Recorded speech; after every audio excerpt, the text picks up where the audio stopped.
عزاداران حسین، جس شہزادی کا ماتم کرنے آئے ہیں وہ شہزادی کہ جس کے اتنے ناز اٹھائے گئے تھے کہ جب قافلہ مدینے سے کربلا کے لیے روانہ ہوا تو سارے سفر میں شہزادی نے کبھی اپنے پاؤں خاک پر نہیں رکھے۔ وجہ یہ تھی کہ کبھی چچا عباس کی آغوش میں ہوتی تو کبھی ماں و پھوپھی اماں کے پاس ہوتی تو کبھی اپنے بابا حسین کے سینے پر ہوتی، مگر ہائے جیسے ہی شام غریبہ آئی کیا ظلم ہوا اس بی بی پر۔ یہی بی بی رو رو کر اپنے بابا سے نوحہ پڑتی ہے، اے بابا آپ کے بعد میں پنجوں پہ چلتی رہی،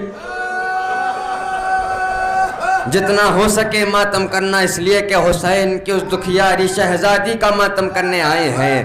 وہ شہزادی جو اپنے بابا کو روتی تو تماچے لگائے جاتے تھے۔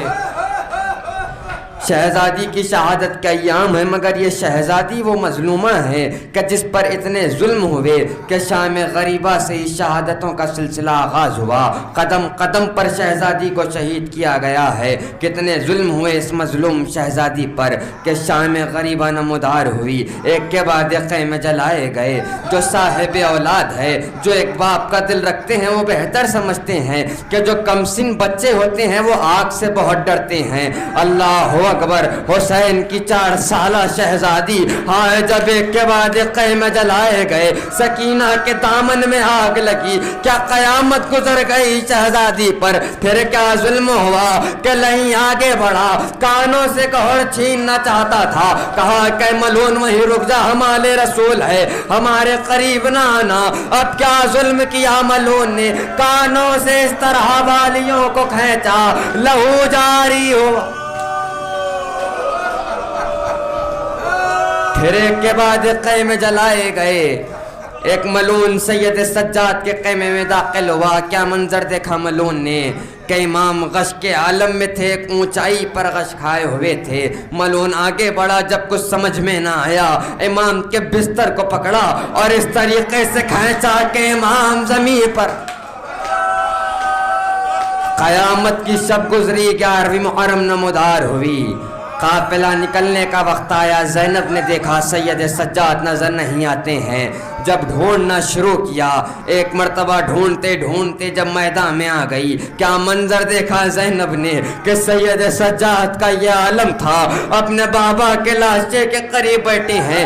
یہ عالم تھا بیمار امام کا، ایسے لگتا تھا کہ اسی وقت امام کی روح جنت کو پرواز کر جائے گی، اس قدر کانپتے تھے، کہتے تھے یہ میرے بابا کا لاشا ہے، میں غسل و کفن بھی نہیں دے۔ قافلہ روانہ ہوا 11ویں محرم کی صبح، جب قافلے کو بازاروں میں سے لے جاتے تھے۔ اس اسنا میں جب قافلے کو لے جا رہے تھے، چند عورتیں ٹھہری ہوئی تھی، ان میں سے ایک عورت نے کہا کہ چلو قافلہ آ رہا ہے، تماشا دیکھتے ہیں۔ ان بیبیوں میں سے ایک نے کہا کہ نہیں، میری شہزادی نے کہا کہ یتیموں کا اسیروں کا تماشا نہیں دیکھا جاتا۔ جب قافلہ آیا، ایک مرتبہ یہ منظر دیکھا کہ قافلے کے درمیان ایک اونٹ پر ایک کمسن شہزادی بیٹھی ہوئی ہے، جو پیاس کا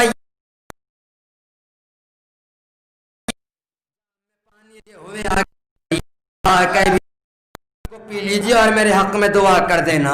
ایک مرتبہ اپنے ہاتھوں کو بڑھایا، ایک بی بی نے کہا کہ پہلے اس سے پوچھ تو لو کہ اس کی دعا کیا ہے۔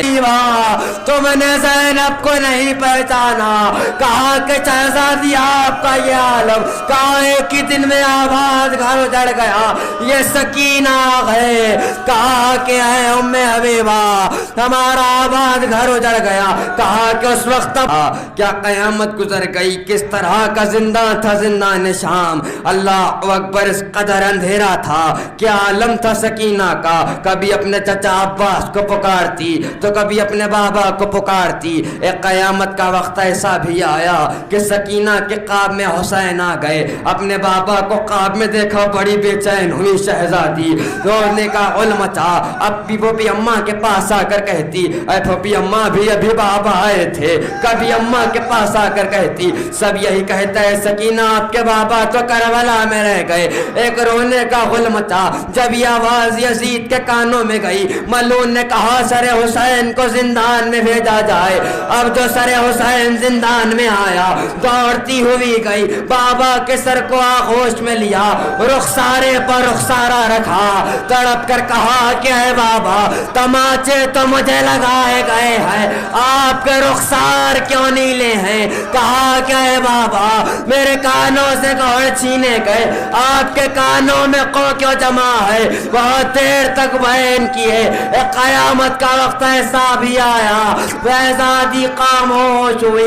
سید سجاد آگے بڑھے, دست پر ہاتھ رکھا, انا للہ و انا الیہ راجعون. اے وہ بھی اماں میری بہنا سن